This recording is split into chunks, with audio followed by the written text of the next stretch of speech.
Now let's tune. With the current pandemic, we should be minimising the sharing of instruments, so it's especially important that you can learn to tune your guitar by yourself without having to ask someone else to do it for you. I'll be showing you how to tune with an app today, but the principles also apply to using headstock tuners, like the one I have hidden back here, and pedal tuners that you'd use for an electric guitar. I'll be tuning up this nylon string guitar today as it's the most common type of guitar that people tend to learn on. The tuning pegs for electric and steel string acoustic guitars work in a similar way, but the tuning pegs tend to stick out to the sides of the headstock instead of out the back, like this. For this, I've put my guitar deliberately out of tune to give you a real-world example of how it's done. Most of the time, guitar strings tend to go too low in pitch, or as we'd say in musical speak, flat, because guitar strings tend to stretch and slacken over time. But there are times when someone might accidentally tune a guitar string too high, or as we'd say, going sharp. The app I'll be using today is called Guitar Tuna, as in the fish, and I'll put a link in the description to download the app. I'll also put links in the description for things like headstock tuners, spare strings, plectrums, and other equipment I recommend like capos and string winders for changing strings. So I have the app open here and I'm going to click myself into the auto tuning mode, which should be totally fine for anything other than the most extremely out of tune instances. I'm going to start by tuning my low E string and we'll see what happens. So we see a red needle appeared right there and it was in the left hand side of the screen, meaning that the string is too low or flat, and this happens an awful lot. In order to raise the string to pitch, we're going to take the tuning peg closest to us and move it away from us,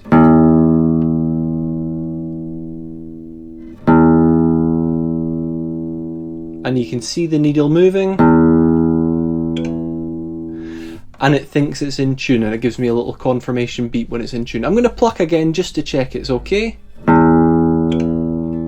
And there we go. I'm going to move on to the A string now. So I pluck the A, and the corresponding tuning peg is now the second one along on the top row. That's way to the left, so that's too flat. We're going to have to raise the pitch by pushing away.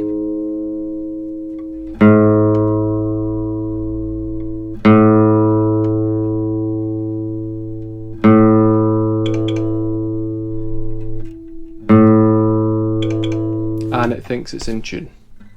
The next string I'm going to tune is the D string, and the tuning peg for that is the furthest away tuner on the top row.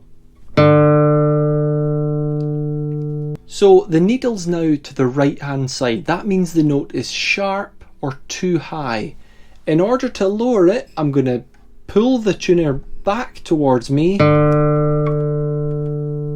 and I'm actually going to go a little too far because it's better to rise up to the pitch for stability.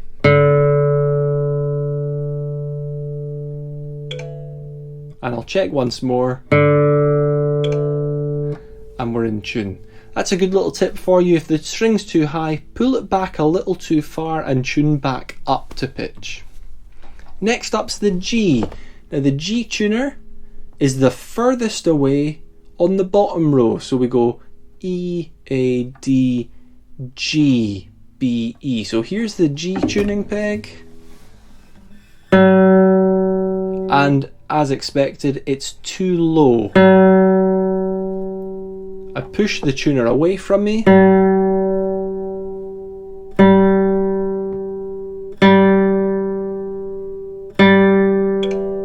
I'm going to check once more.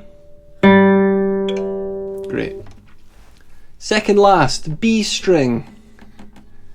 Tuning pegs here. And this one's too high. Someone's tuned this too high by accident. I'm going to bring it down a bit more and raise it back. And I'm going to check once more.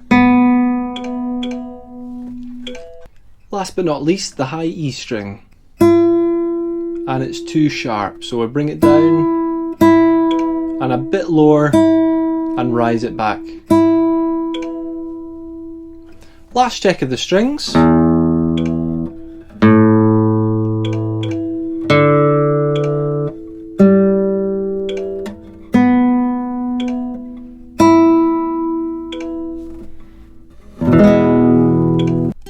So there you have it guys, hope that's given you enough information on how to tune your own guitar. There's going to be loads more video lessons on the way, so keep your eye out for those, and we'll see you in the next one. Bye!